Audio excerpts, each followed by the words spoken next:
What's going on, wrestling fans? Welcome into Near Falls with D Hall, a wrestling podcast, episode number 71. In today's episode, we are going to be talking about and with a bunch of different college coaches from across the area at the Division 1, 2, and 3 level. Super excited to release this, guys. It's been a lot of work, a lot of fun talking to all these different coaches from around the area. Super excited to get into it. But if you haven't already, go back, check out my long form interviews that I released this summer. Joe Marcara, Mackenzie McGuire, Ty McGeary, and just recently, Rob Walker, who I just sat down with, episode number 70. That was a lot of fun. Yeah, go back and check out those long form episodes. I really enjoyed having those guys over. And coaches, thank you guys so much for hanging out with me, taking time out of your busy schedule this time of year. I know it's a lot, sitting down and talking about your squad. But yeah, man, a lot of fun. I hope you guys enjoy this edition of the NCAA preview, brought to you by Switch Custom Apparel. Joining me now on the call, head coach of UNC Pembroke, Coach Johnson. How are you, sir? Doing great. How are you guys doing tonight? I'm doing really, really good. Thank you so much for coming on. I'm super excited to talk to you about the program. Last year, we had Logan Slago on the show. I'm sure we're going to talk about him a few times tonight.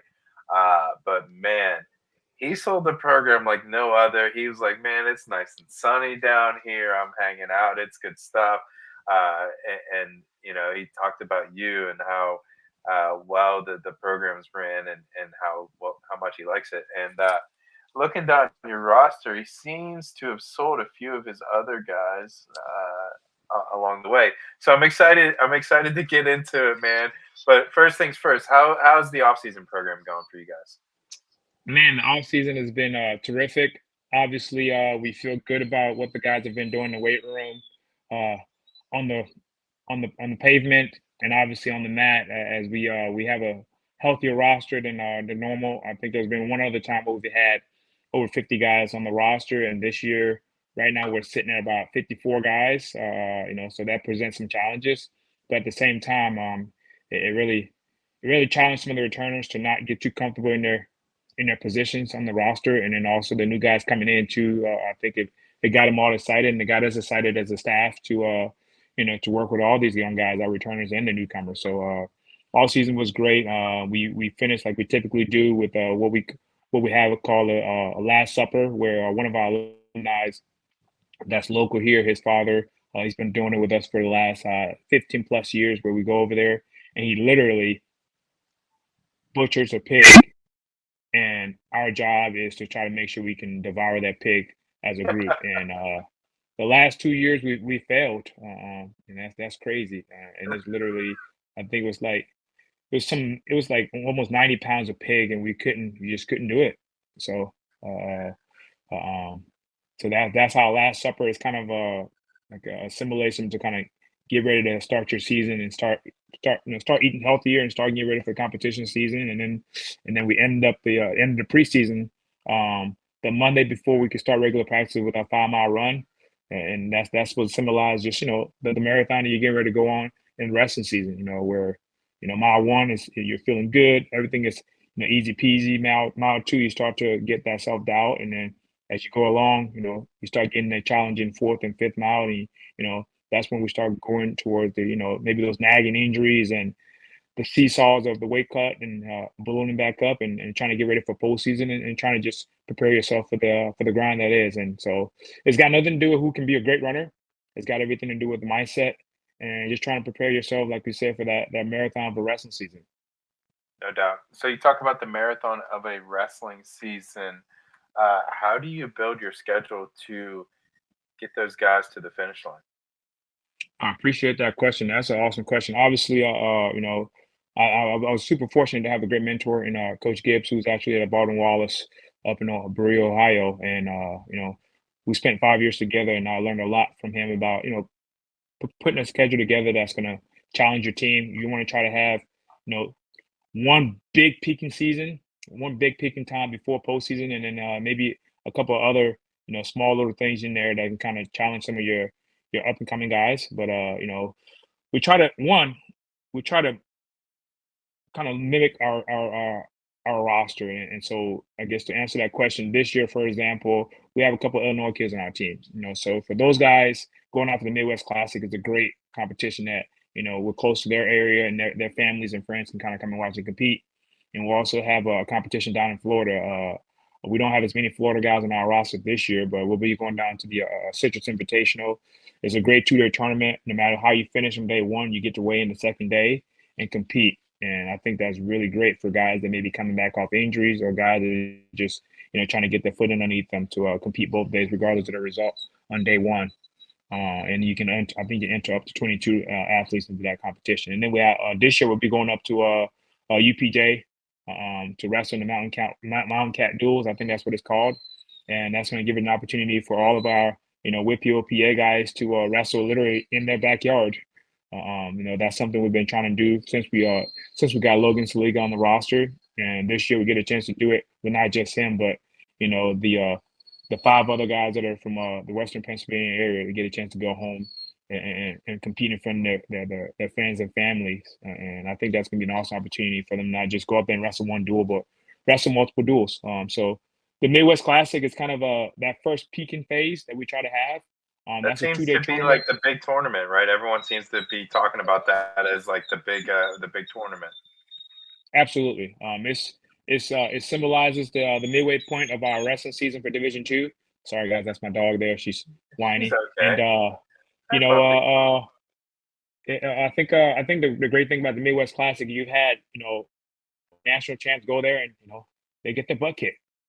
But again, you can look at it one of two ways. You can go look at it as a great learning experience, and you have guys that have gone there and do really well and may not have as great of a postseason or may not have a great of rest of the season that follows. So that's a great tournament. You have 40 teams from Division II in that tournament on a regular basis, and how you do in that tournament, whether you place or not, you really can kind of catapult your season to where you're hoping to where you get to the national tournament, get on the podium, and also it's a great chance to kind of give us an idea what we have as a tournament team moving forward. Because that time of the year, you're most likely going to have your 10 guys that are going to be your starters at the Midwest Classic, and there's been some national tournament. The past national champion, Central Oklahoma, wrestled in the Midwest Classic last year, and they won it. Obviously, the national runner-up, Lander, they were in that competition last year as well.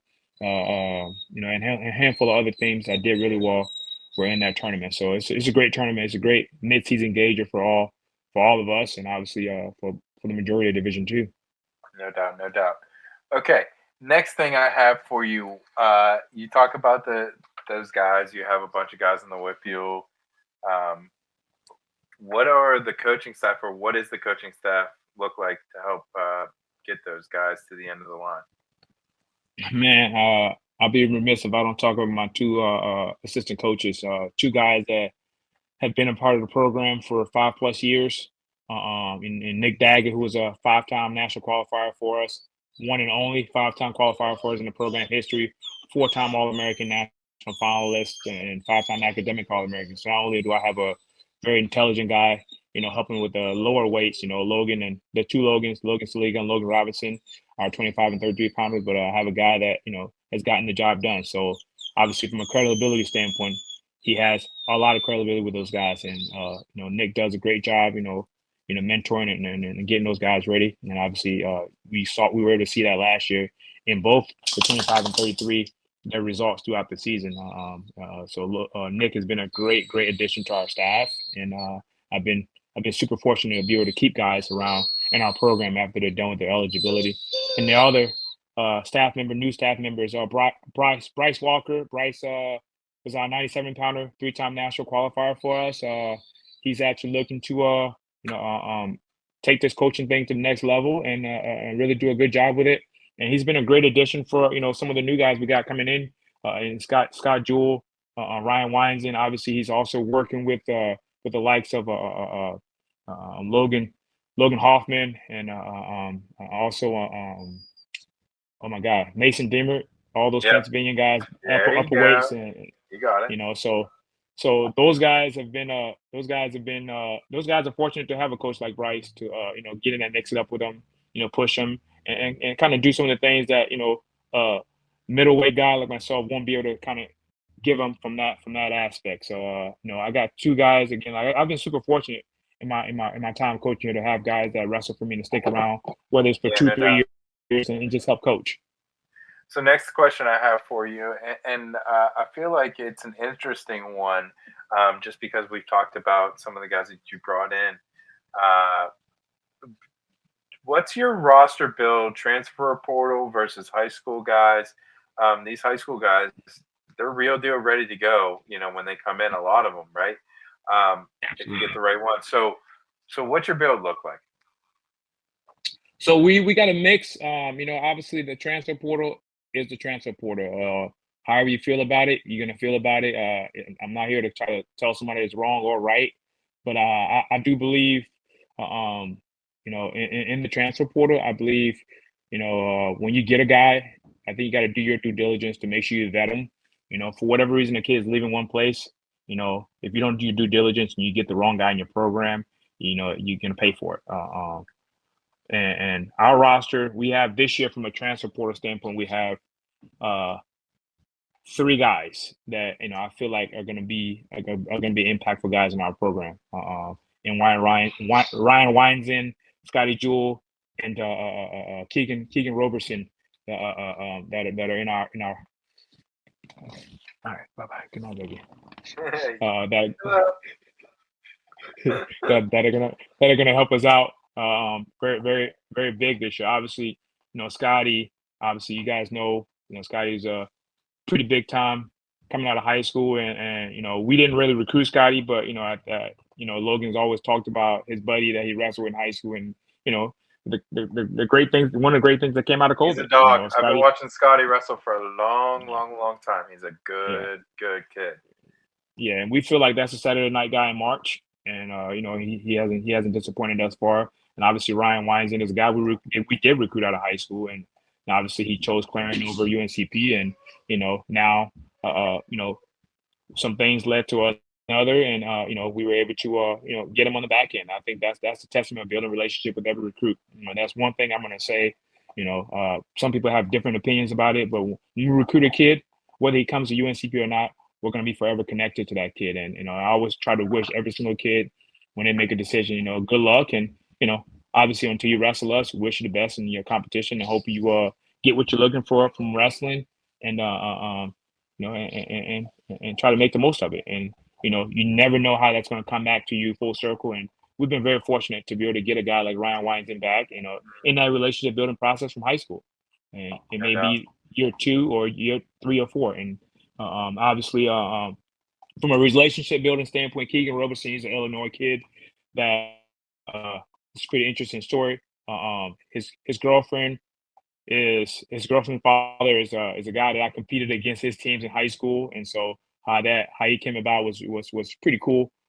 Keegan was he might not have been a top 100 guy coming out of high school, but he's a guy that again, from a relationship standpoint, we built enough relationship around the country to be able to land him, and he's been a great addition to our roster as well. So, but to answer your question on the other side, our roster is mainly built off of high school guys that we try to do our best to vet.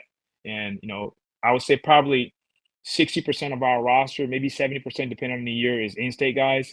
But when we find a pocket of the country where we can go and kind of pluck guys out of, we try to exhaust as much as we can. And that Whitfield area, we have an alumni, Dennis Fix, that we got out of there years and years ago. Now Dr. Fix, and and it's continued to pay dividends for us. I'm not sure. Shane Nolan's from around, maybe not Western Pennsylvania, but Shane Nolan was an All-American for us at 197 some years back. He went to he's from Mount Gilead, is that right? That sounds right. Yeah, so Western Pennsylvania has done some good things for us in the past, and obviously now we have 6 guys from that area. So we're crushing it, and we're hoping to continue to stay in there and continue to be rewarded. Love that, Coach. Anything else you have for us before I leave you go? Make sure you guys check us out on our website, uncbbraves.com. Obviously, our studs, guys we feel like are going to do great things this year. Logan Saliga, you guys know the story last year, undefeated, number 1 ranked guy in the country. Had a very unfortunate end to the season. a guy that's been crushing it. We've been kind of teasing people in the national rankings, whether he's going to go 25 or 33. You guys will see soon here. Obviously, Logan Robinson, another guy that you guys be looking out for. And that's a national qualifier returning for us. And those two guys are going to start off our dual meet season from 1 and 2 punch that I think are very healthy and very strong. Outside of that, uncbbraves.com. Follow us on all our social media. I think our expectations for our team this year is to not only compete for a conference and regional championship, but also compete for a national tournament berth, a national tournament trophy, which is top 4 in the country. And we feel like we've built this group of guys to be able to accomplish that. And it's come back full circle. And we're excited for what the possibilities are for these guys and for our program and from UNCP. Coach, appreciate you. I'm so excited to see how you guys finish out there. Good luck with the season, and let them Belvoir boys know I said what's up. Will do, and I'll make sure I send you guys some UNCP merch. Just send me your I'll sizes so I get reciprocate. that out in the mail. We'll flip it over. Absolutely. I appreciate you guys having me on. Can't wait. October 25th, we have our Black and Gold. You guys can check it out. It'll be live. You guys get a chance to see the guys firsthand in our first quote-unquote live competition. It's not a wrestle-off, it's just a chance for the guys to wrestle in front of an official and do their thing. So that's free on our website, uncbbraves.com/wrestling. You guys can check it out.